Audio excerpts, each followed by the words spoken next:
Hey, everybody, this is Tom Siga from Duluth Pack, and this is the Duluth Pack podcast, Leader of the Pack. Today's special guest is Paul Bartlam, a northern Minnesota fella who is a fly fishing expert and also totally enjoys cross-country skiing. And we're going to learn a whole bunch about fly fishing today to start it out. So, Paul, welcome to the podcast. Well, hello. Thanks for having me. Yeah, I'm really excited to talk about fly fishing in December.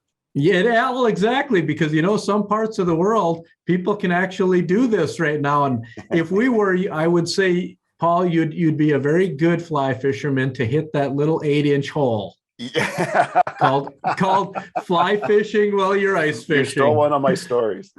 Oh, well, we you know what? Save that one because we'll get to it. How's that? Don't let me forget.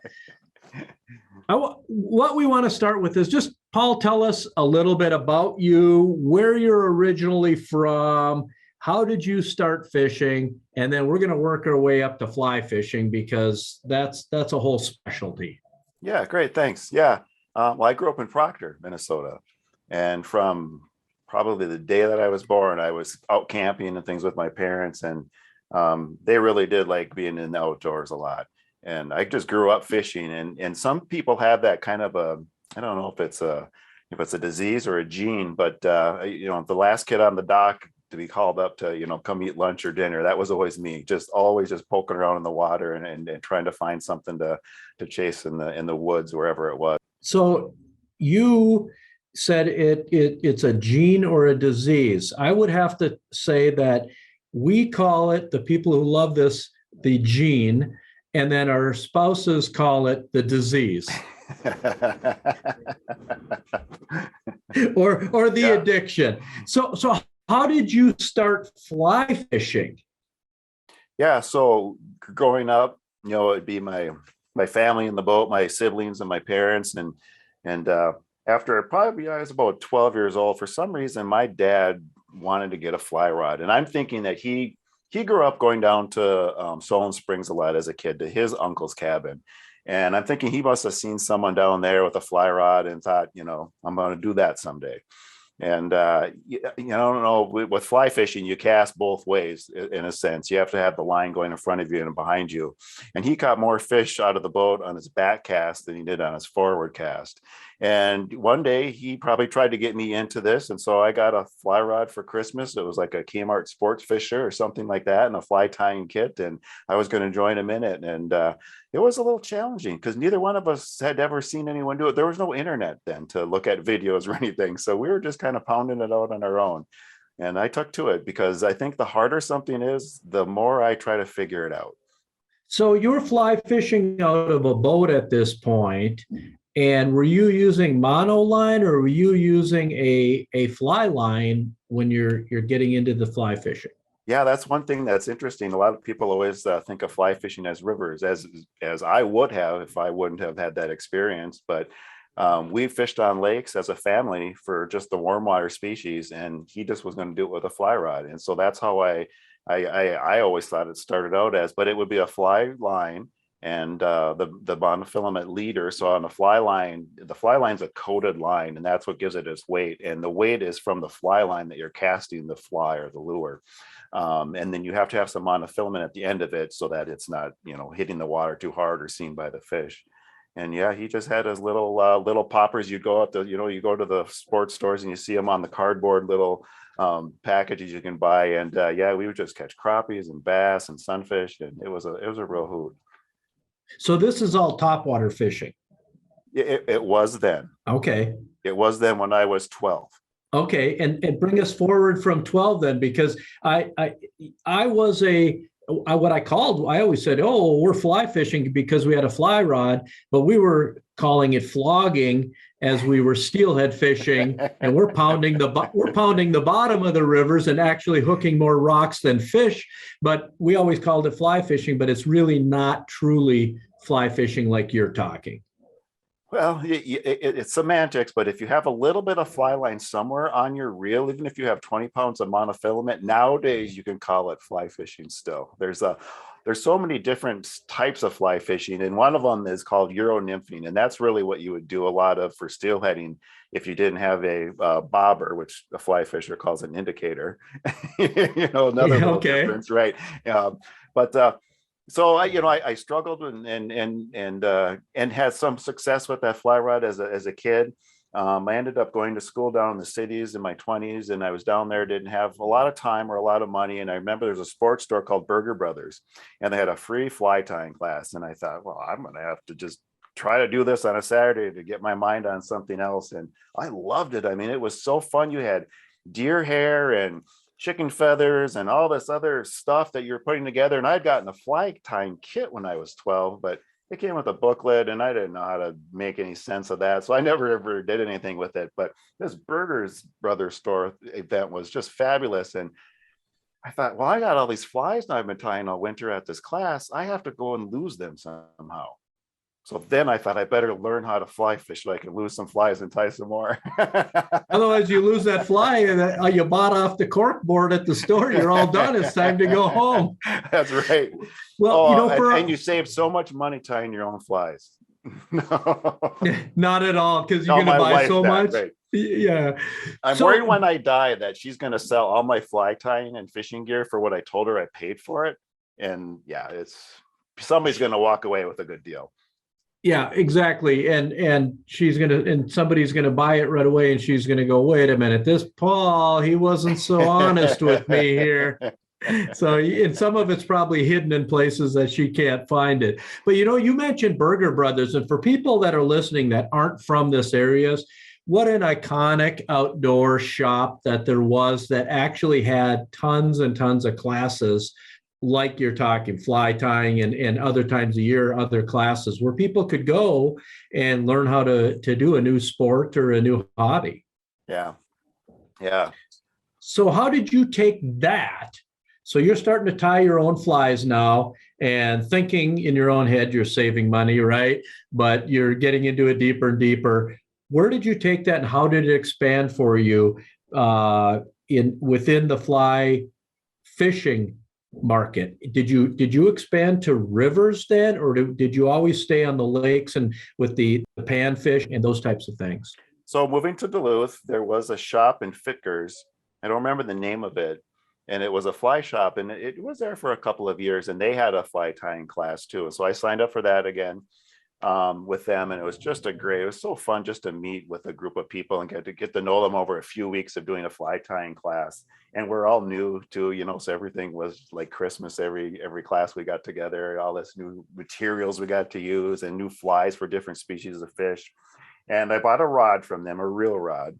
And what I mean by that is a graphite rod and a cork handle and not the foam.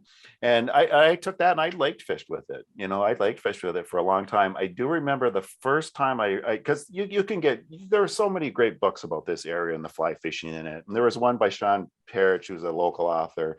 And I think it's called Fly Fishing the North Country. And it just opened my eyes to all these things. So I thought, I'm going to go to the Brule. And that first trip to the Brule, it was probably like in July. It's the worst time to go. I just pulled off of, Highway 2 or 13. I don't remember which, and rode down there and I saw these little fish jumping. And I was so excited that I was going to catch my first trout, because I never had fished for trout because we just fished in lakes growing up. And I caught the tree behind me. I caught the tree in front of me. I caught the tree on the other side of the river. I wanted to take that 2-piece fly rod and make it into 8 pieces. And driving home, I thought, this is stupid. I'm not doing this anymore. But then the day goes by, another day, 2 days, and you're like, I've got to figure this out. So the river fly fishing has come later in my life, and it's really just grabbed me. I really, really love it. The current has always scared me as a kid because I was a lake boy. But now it just draws me in. Was that steelhead fishing? Was that speckled? Was that rainbows? What was that in the rivers that you started with, or browns, or? I didn't catch anything that time, Okay. So it was nothing. But but you didn't even catch a sucker. I did no. no. I cut leaves and twigs, and Okay. a bad case of a temper tantrum. All right. I'm trying to think of when the first time was I ever fished a river and had some success with it.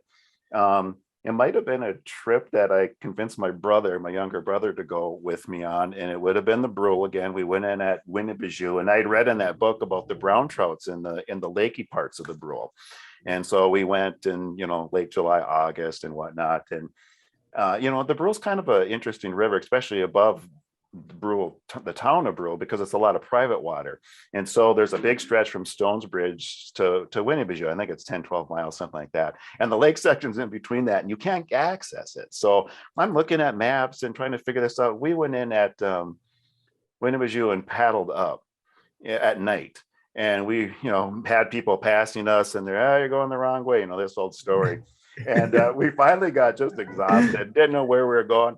This is literally how it happened. Just going back down to Winnebago, I had my fly hanging out the back, and I got my first rainbow trout. And I forgot about that story until just now, but that was my first, and it was about a 12, 16-inch rainbow trout, and at night. And boy, I was really excited. I caught a trout finally. First trout was by accident. But you're hooked at this point, is my assumption. It was in the mouth even. Oh, it was? Yeah. Beautiful. Right.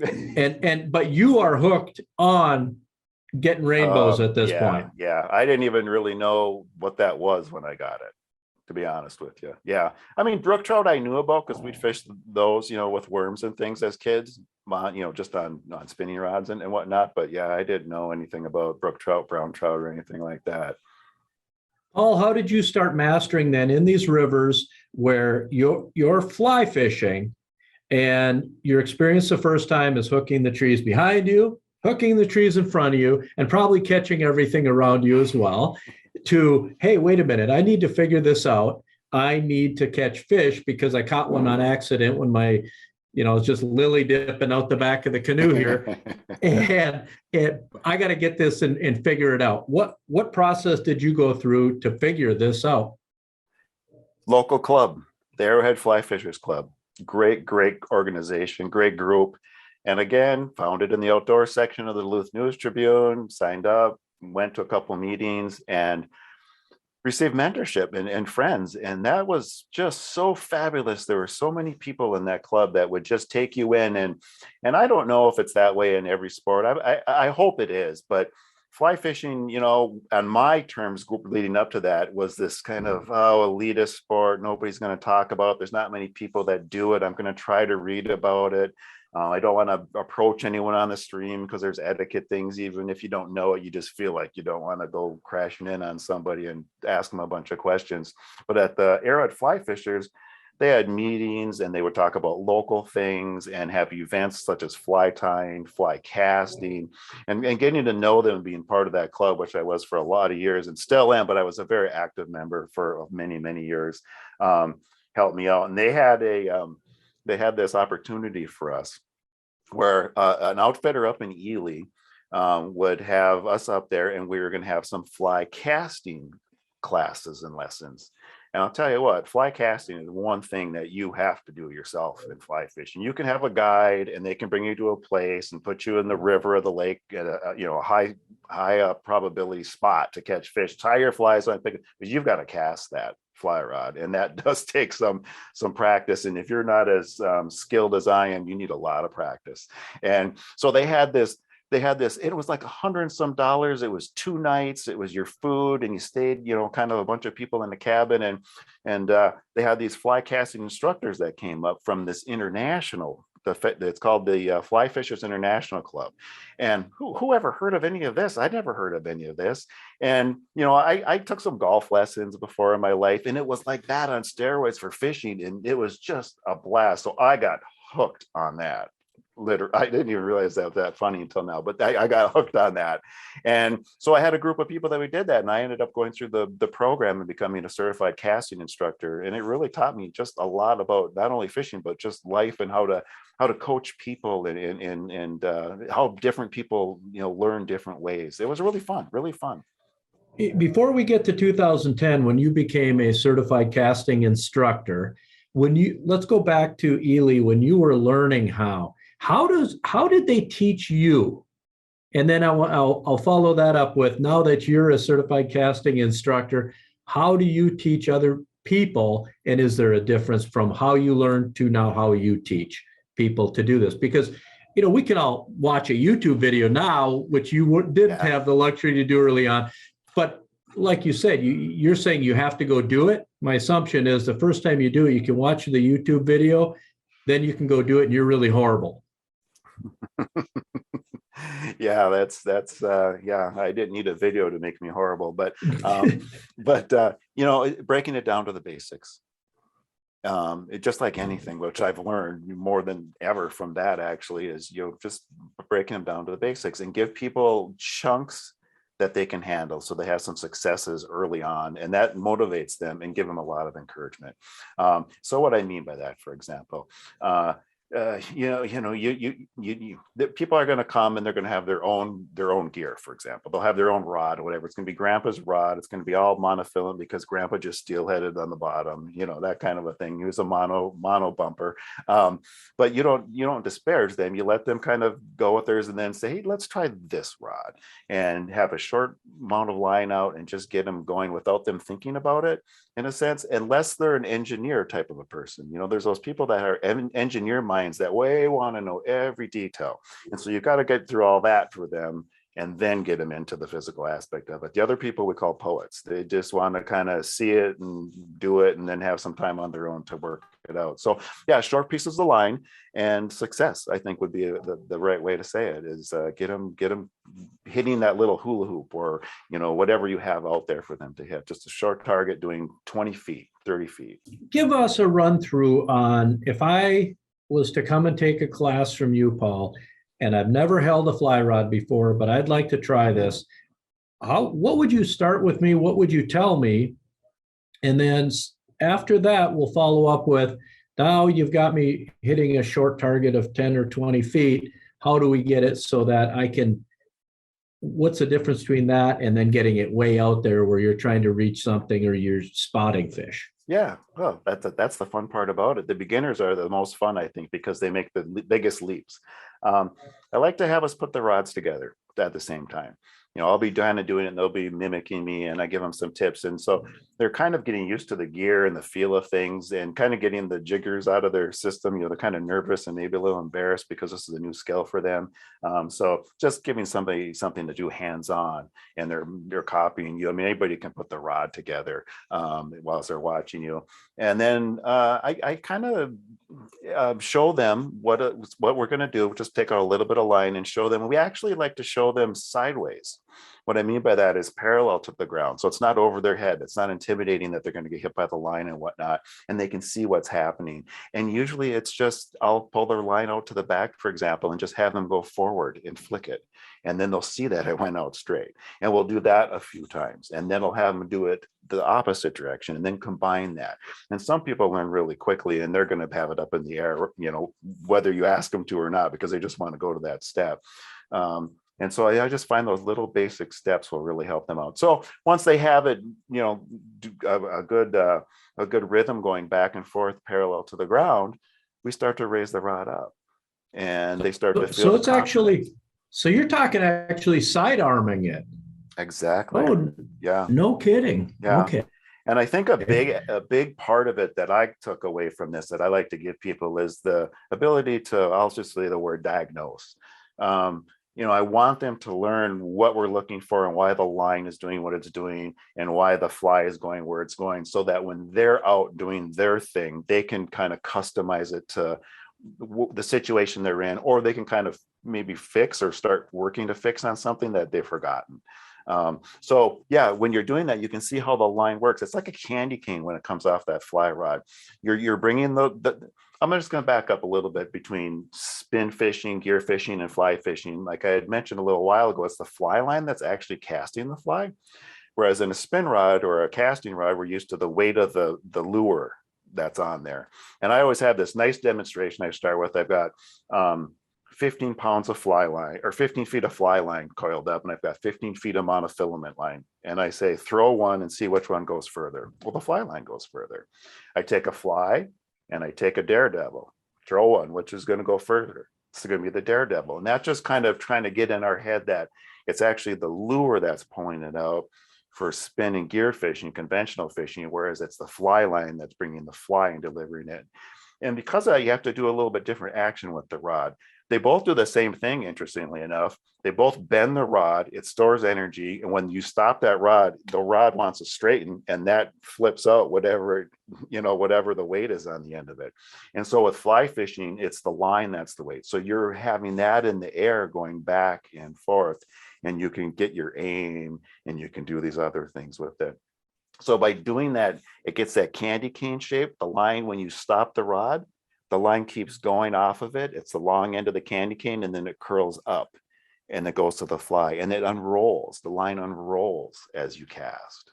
So you're not snapping it, because I've done that. I'm a fisherman my whole life, and I flogged the rivers for steelhead on the bottom, and every once in a while we would do that, act like we're fly fishermen, all we have is mono, and you're sitting there going, correct. And it's like, well, this cannot be good for my monofilament line. I'm assuming trying to do that, you said that candy cane? Yeah. I mean, I'm learning a lot into you here. So one question would be then, do you start people with a heavier weight fly line or lighter weight if the line is doing that work for you? Oh, so you are an engineer, huh? I've been called one. Maybe. Yeah, I can see that in you. Yeah. So the fly line, we attach a clear monofilament piece to, and that has a taper to it also. And it can be very, very thin at the end, or it can be thicker. The cheat on this is to use monofilament that's shorter and thicker, because that helps that energy from the fly line transfer into the monofilament to the fly better. And so when you're having somebody learning, we're going to use a shorter piece of that, and it's going to be heavier so that it straightens out better. Yes. Is there an average size piece of monofilament that you put, Paul, on the end of the fly line? Yeah, 9 feet. Yep, 9 feet. 9 feet. Let's work backwards on this. Okay, because it is interesting. So if we're going backwards, you have the fly, and we tie it onto monofilament. And we kind of talked about that. You do that so that it doesn't spook the fish as much in the weight or the visual of it. But it also, as we just said, it kind of has that taper so it can turn over more gently. And that gets thicker as it goes to the fly line, which is like a PVC coated, monofilament core thing. And that's usually 30 feet of that first 30 feet of that is kind of the weighted, quote unquote, portion of that. And that's how the fly lines get their designation of what size it is. It then will taper down into a thinner line. And that thinner line, combined with that 30 feet we call the head, is probably about 90 feet of line. Okay, so monofilament leader, fly line. But you don't tie that flat fly line onto the reel. You actually put Dacron backing. And so if people who are familiar with gear fishing will know the old Dacron backing, it's just a braided fabric, kind of really Dacron, I guess is what it is. And that attaches the fly line to the reel. And you can put up to 200 yards of that on your reel, depending on what kind of fishing you're doing. And so, for example, if you're saltwater fishing for tarpon, and you hook a tarpon, any saltwater fish, they just go. It's before you know it, they're football fields away. And you wouldn't have enough line if you just had your leader and the fly line. So you have that backing on there. And it also makes the reel thicker where the fly line wraps around, so it doesn't get as much memory. So it's kind of a goofy thing. I would say that I think the English invented or came up with fly fishing, and they make things really complicated, like cribbage and cricket and whatever else kind of things they come up with. So I think they tried to really confuse us Americans on this, but we're tenacious. We hung in there. We're figuring it out. Yeah, we're figuring it out. Let's talk about some knots. So you're tying a fly onto mono. What kind of knot would Paul use when he's doing that? Yeah, it's so fun. There's so many knots. This is going to be the answer to every question. It's probably every question in the world, right? It depends, right? If I am fishing steelhead and I'm using nymphs, I'm going to use an improved clinch knot. If I'm fishing smaller trout, I'm going to use a Davy knot. If I am fishing what I usually love to fish is pike, muskie, bass, we use a non-slip loop knot.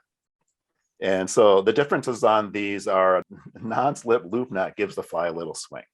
And when we're using heavier leaders, like that monofilament we're talking about, for muskie, for example, we'll maybe use a 8-foot piece of 20 or 30 pound monofilament. And then the end of that, use a 50 or 80 pound piece of fluorocarbon. And so that doesn't tie knots very well. So there's this kind of a knot. Whereas a small fly that's really small, like a little bug, like a little mayfly, you can get by with a really smaller knot, and it's nicer to have a smaller knot on there because the line is so small that it's attached to. But you're right. So you've got your fly that's on the end of that monofilament, and let's just say trout, panfish, something like that. And you're breaking that fly off, you're tying on different flies. That keeps getting shorter and shorter.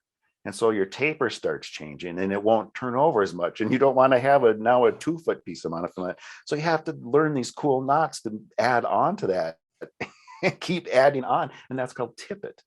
The tip of the leader is called tippet. And we keep tying sections onto that.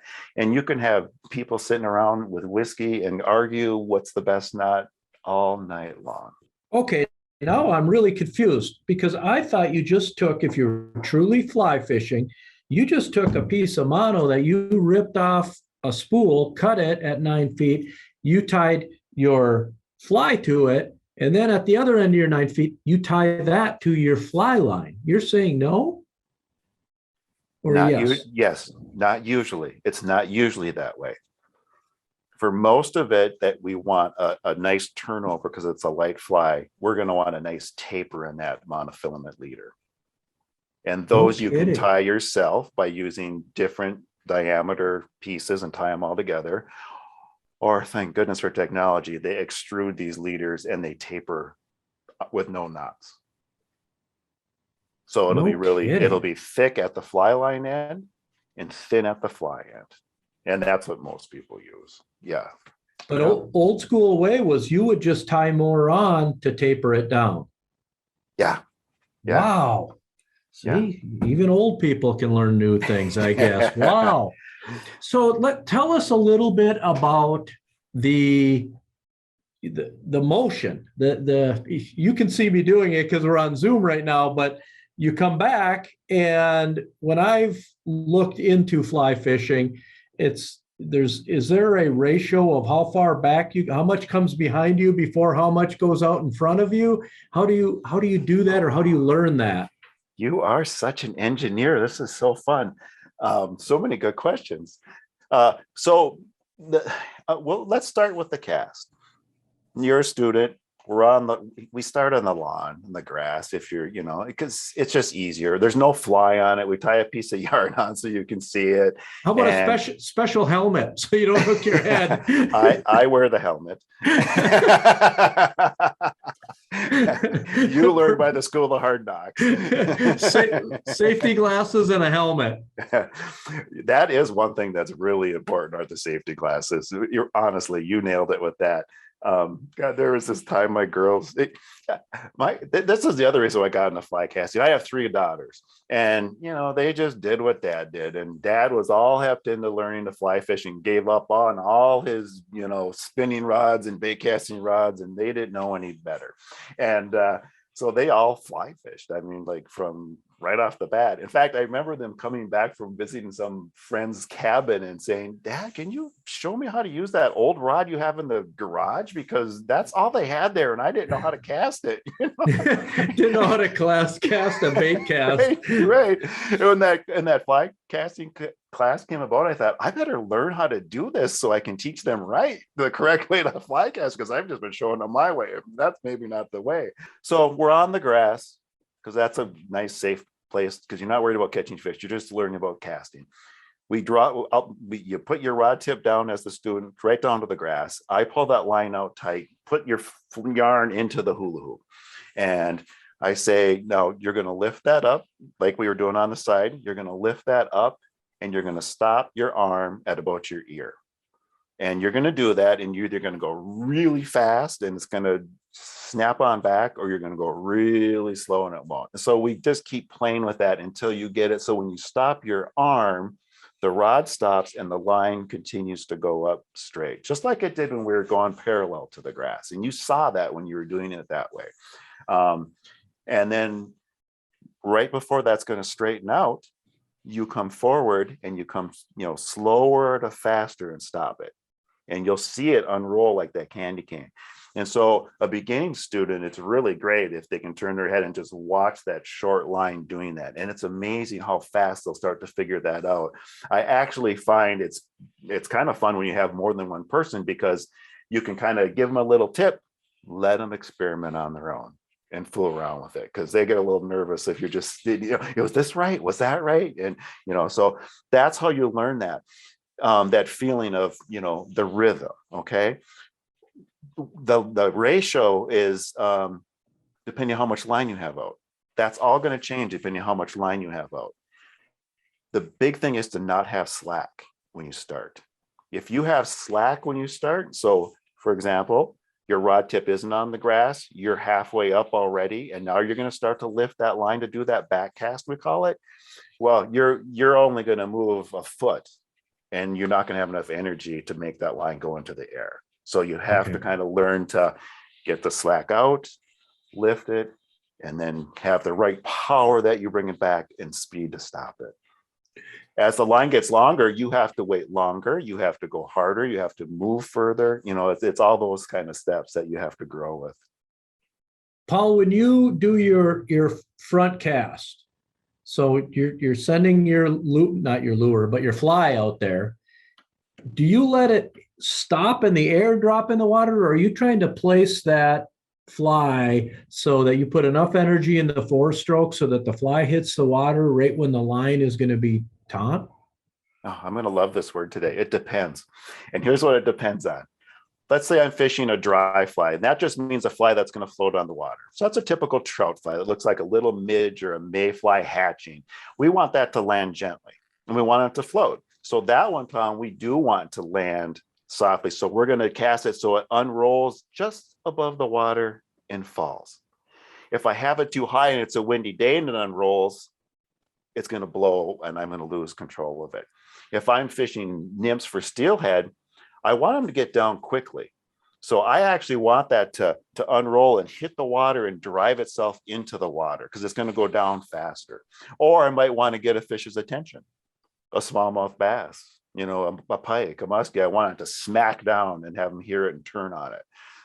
So it depends on what our purpose is. Paul, what's the biggest steelhead that with a true fly rod and fly fishing you've landed so far? I don't fish steelhead very much. You don't? No. 22 inches. Let's go on to muskie. Because I heard you're into muskie fishing with fly rod. They're all numbers. They're just all numbers, Tom. But 46 inches. That's a giant. Yeah. That's a fight. Yeah, it was a river fish too, so those are more fun. Yeah. The fun meter was in the red line on that fish. I'll tell you, I've had so much great experiences. But this year I got a real bucket list fish on the fly rod, and it was a sturgeon. Where? A river in Wisconsin. Okay. An unnamed. You got the state. Hey, you narrowed it down to the state for us, because I thought you were going to say it was in like the state of Washington on the Columbia or something. We name rivers in Wisconsin like they name their highways. X, Y, Z, X, X, Z. Yeah.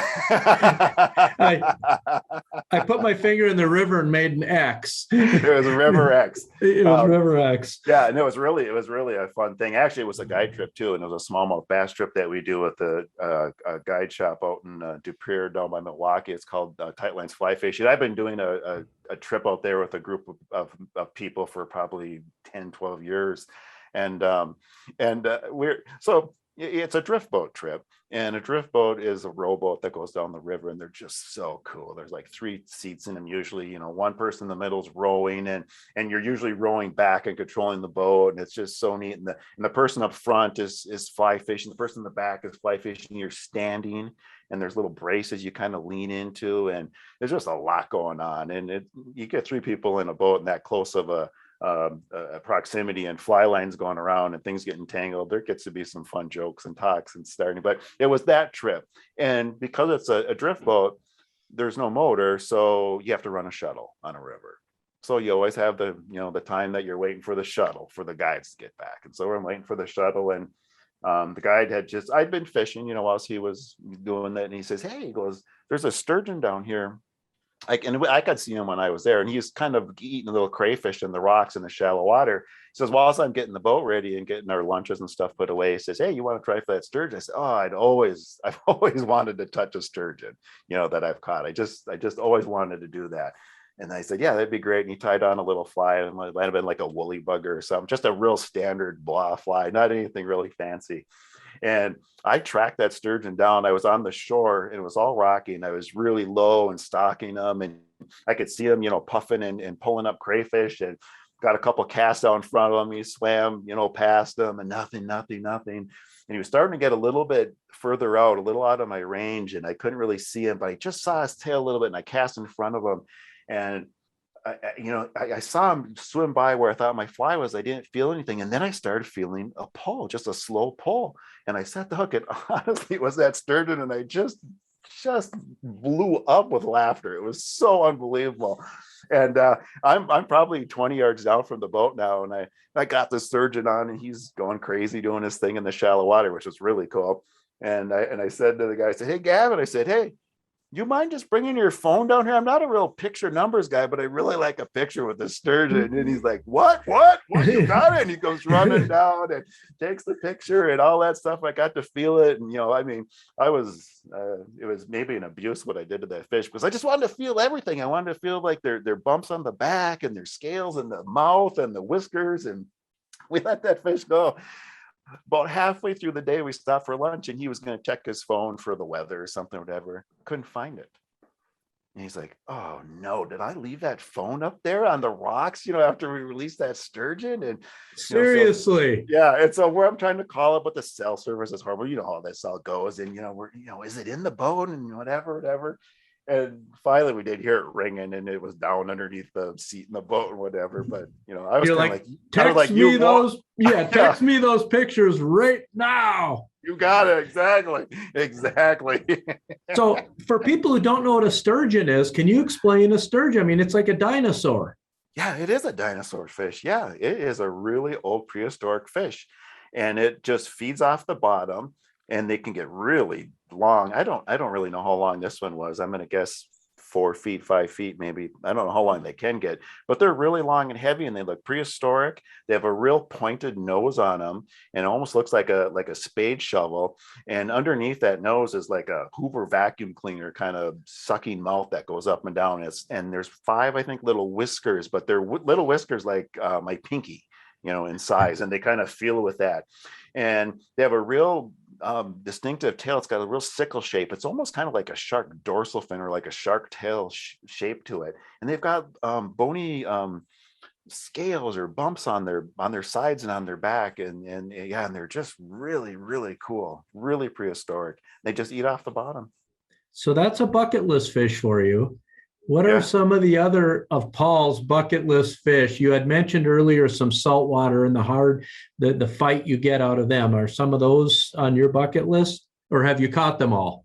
I've gotten a lot of them, and I don't know how much people know about saltwater, but the 3 big, they would call them inshore saltwater game fish are bonefish, tarpon, and permit.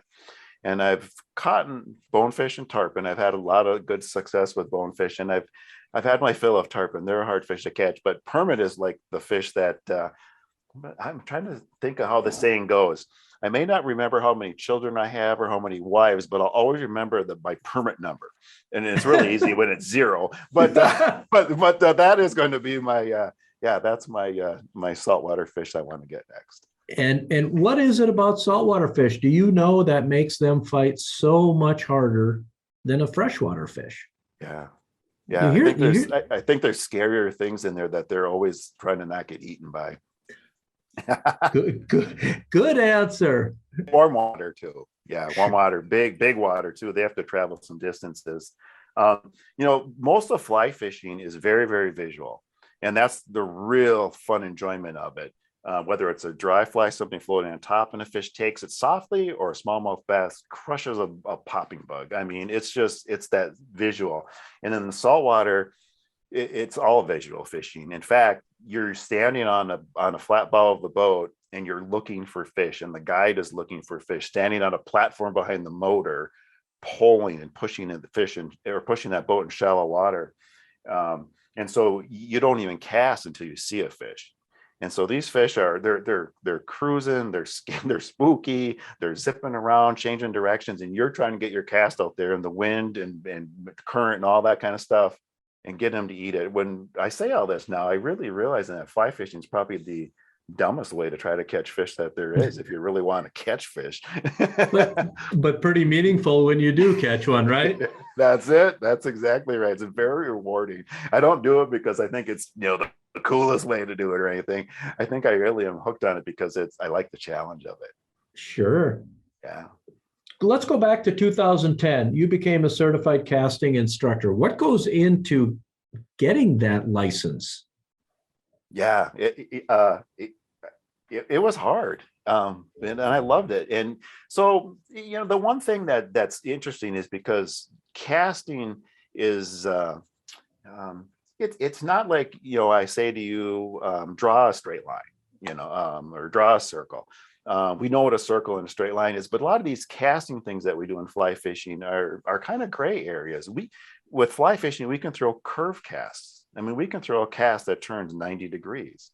We can throw casts that land on the water with X amount of slack behind it, so that if the fly lands in the current, it can drift without having any pull on it until the line gets tight. So we'll call a little pile. We throw a little pile of line so that fly can drift naturally as long as we want to. So you got all this crazy stuff that you're doing.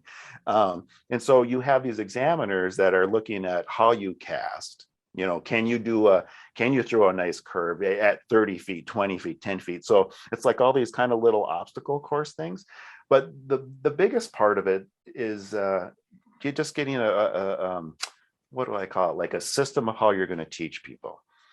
And having a nice, consistent, simple system. And they ask a lot of those questions too, and have you explain and demonstrate things like, explain this to me like I'm a 5-year-old kid that wants to cast a little fly rod for a panfish.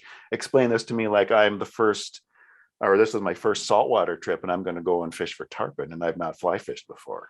Those are big challenges. So what you do is you get a mentor, you get a buddy or two that's going to go on this, and you work on it, and you know what the test is going to be, and you do these tasks over and over and over again.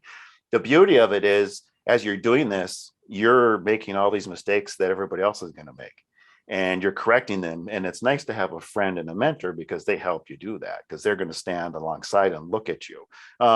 You can video yourself too. That was a little, technical for me back in those days, but you can video yourself and watch yourself. And so you really are just breaking it all down, learning as many mistakes as you can and how to fix them. And then you go and you test for that, and you have 2 examiners that test you for it. And it's like anything. It could be a windy day, it could be a rainy day. That's going to make all these tasks a little bit harder.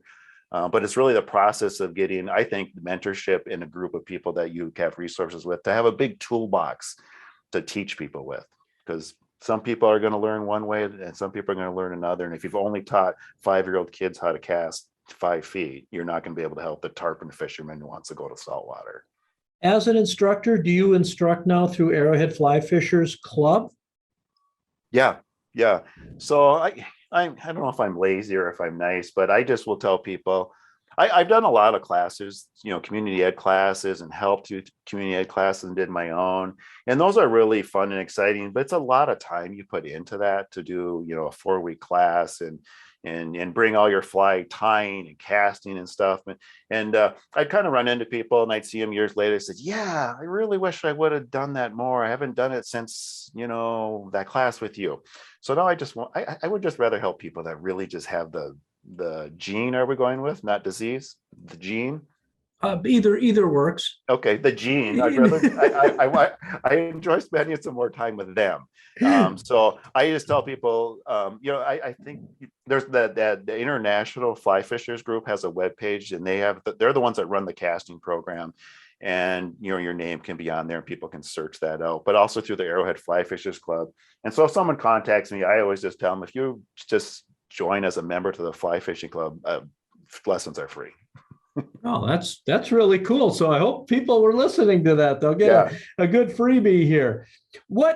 Paul, what equipment would you recommend? Old Tom here wants to try to get into this, and it's like, Paul, I don't own any equipment. So what should I go buy as a beginner to come to your first class? Yeah. What are you going to fish for most often?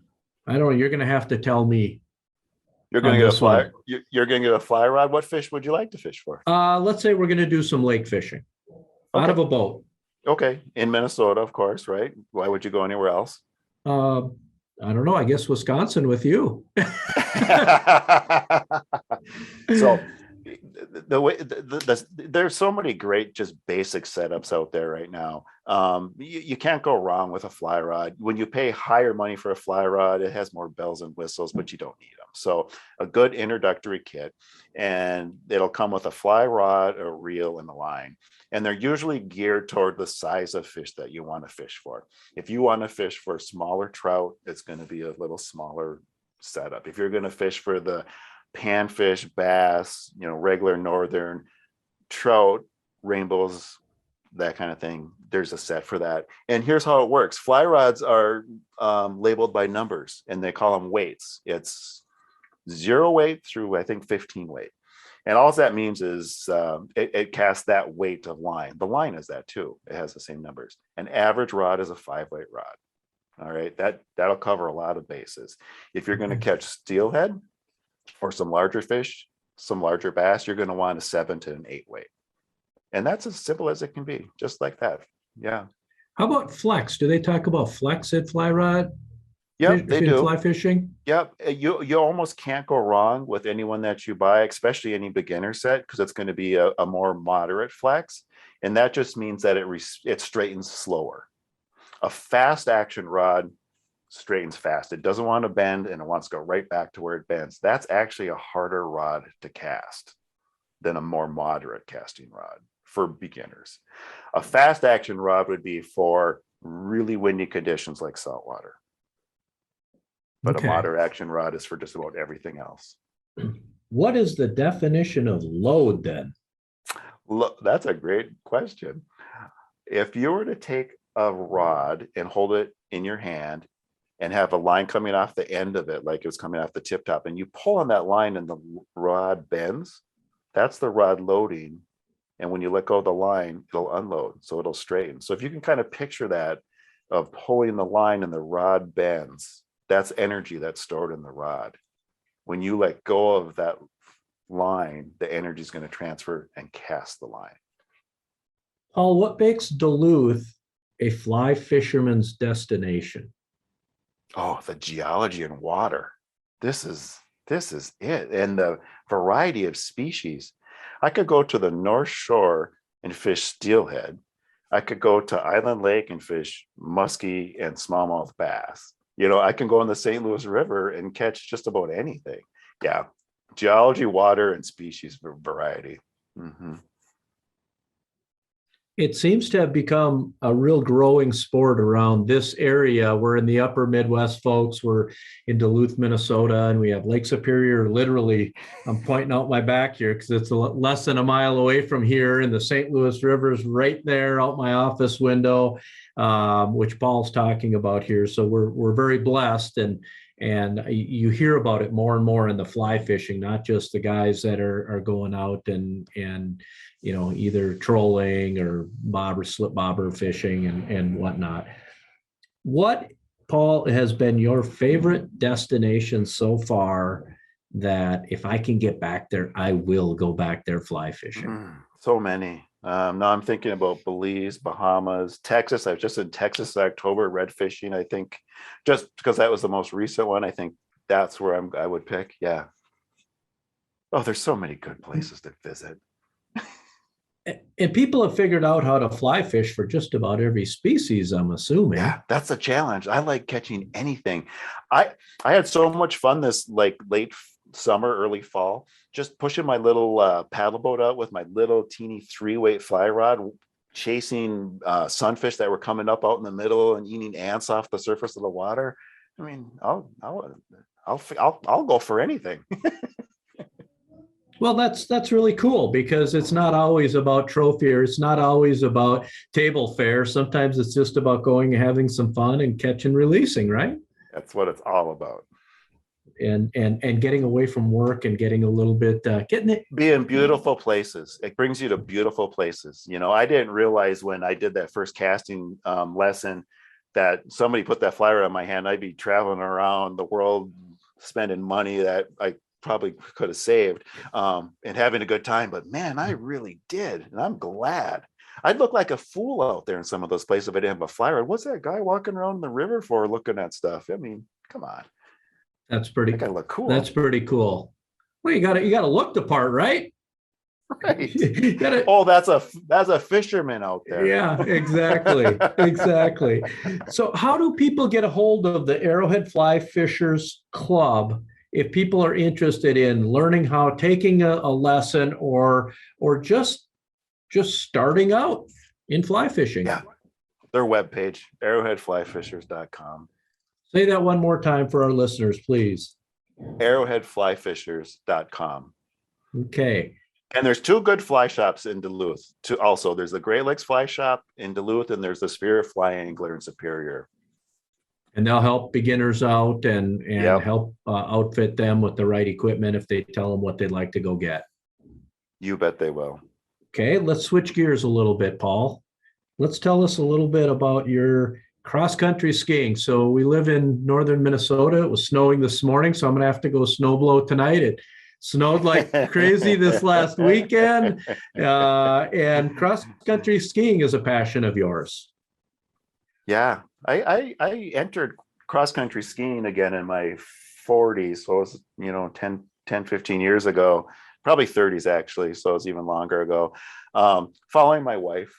She had a November birthday, and I'm so unfortunate for people who have birthdays in November. They should all be able to move them to the summer. Yeah. But it was a really snowy year in Duluth, and so she's just so active, and she just bought herself a set of cross country skis and went out to Leicester with her big jacket and all this stuff, and saw all these people zipping by, and thought, I need that speed. I just had to follow her into this, and so that's how we got back into that. I mean, I did a little bit as a kid with like my parents' skis, I wear my mom's shoes because I was a teenager kind of a thing, but this was way cooler now doing it this way and going faster and skate skiing and classic skiing.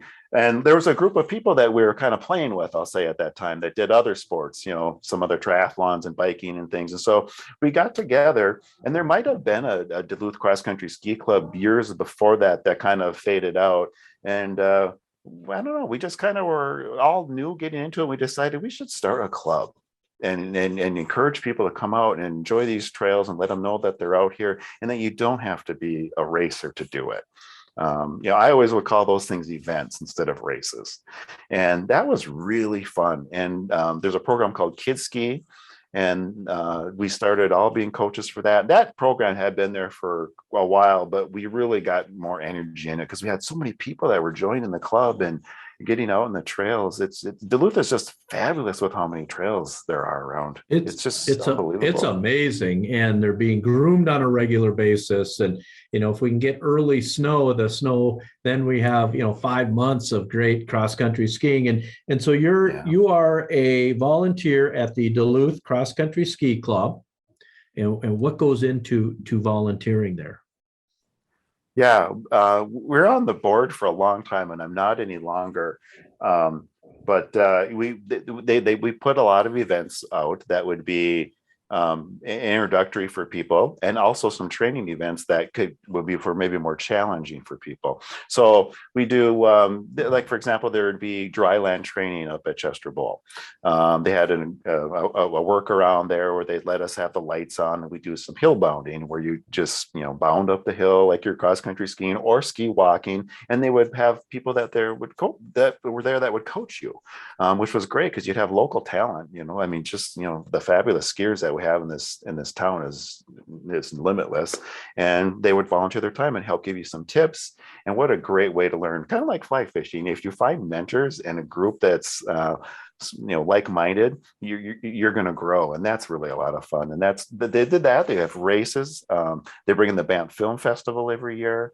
Boy, there's just so much that they've done for the other thing that I really like that they do is scale the trails in a day. It's usually in spring. I think it's March, and that's exactly what you do. You can choose to ski all the Duluth trails in a day and sign up at them, or do as many as you want, and then get together at the end of the day and have a potluck and those kinds of things. A lot of camaraderie, a lot of friendship, a lot of people supporting each other and getting their mind away from work and the grind of the week. Yeah, if you can check out from that life, sometimes it recharges you to really be better at it when you get back. Boy, you're going to laugh in a minute because the ending to this show, you just kind of did it for me. We're going to go into the final segment here, Paul. Today's guest is Paul Bartlam, and we've been talking about fly fishing and cross-country skiing, but we're going to find out a little bit about what trips your trigger in the packed question segment. All right, I'll hang on. I'm buckled up. All right. What's your favorite movie? I don't have one, but somebody just told me that he saw on Disney Plus called The Rescue, and I'm gonna watch that one this weekend. Okay, that'll be your new favorite one. It might be. It might be. Best piece of advice you have ever received? Sounds kind of weird that it came from my mom, but it did. It's okay and important to slow down now and then and look around you and enjoy and appreciate the simple things in life. And it's usually nature. In fact, it is nature. And if you can do that wherever you're at and whatever's going on and come back to home base, you're going to be fine. Oh, especially in these days of COVID we've been going through, and we can't be in crowds. We might as well be out in nature and breathing some fresh air. Hallelujah. Favorite animal? Oh, I was a big turtle person as a kid, and then I really got into fish and minnows. You're into these prehistoric things with turtles and well, you'll like this then. Now dragonflies are my deal. Dragonflies. Well, they eat a lot of mosquitoes, so they're one of my favorites. Yeah, they're so cool and they're just vicious. They are. Yeah, if they were prehistoric size, we'd all be dead. Well, I'm glad that they're big enough to eat a mosquito, but I wish they were. I wish their stomachs were bigger so they could fit a few more mosquitoes in the middle of the summer in there. Paul, we're going to end it with, what's your favorite band? Oh, I love the 70s and 80s. I love those hair rock bands. I mean, I would have to say Def Leppard, Dokken, those kinds of things. Yeah. White Snake. Yeah. They were just good bands. That's why, right? Good fun. I skipped the 90s and 2000s because I thought it was depressive kind of music. I just wanted to have fun and not really know all the words, but think I did. Perfect. Folks, I hope you got to know a little bit more about Paul Bartlam today. And it has been so fun to learn more about, I'm a guy who's fished my whole life, but I've never been a true fly fisherman. And now it's like, oh boy, my wife's going to be really mad at me. I may have to get into this because I learned so much, and it just sounds so fun and so relaxing, yet you have to learn a skill to be able to perfect it. And you can go through that frustration on, I have no clue what I'm doing, so I'm never going to catch a fish. Yeah. And then you do, and you're probably hooked. Paul, we thank you so much for being here today. You're welcome. And wish you all the best and have fun skiing this winter. Be safe. And I guess you could actually fly fish in the winter up here, but it's a pretty small 8-inch hole to get that fly into. That's true. I start again in February fly fishing. There you go. Well, you know what? There's things called travel, and you can start doing that, right? That's it. You got it. Well, folks, until next time, unplug from the indoors. And as Paul said, recharge in the outdoors.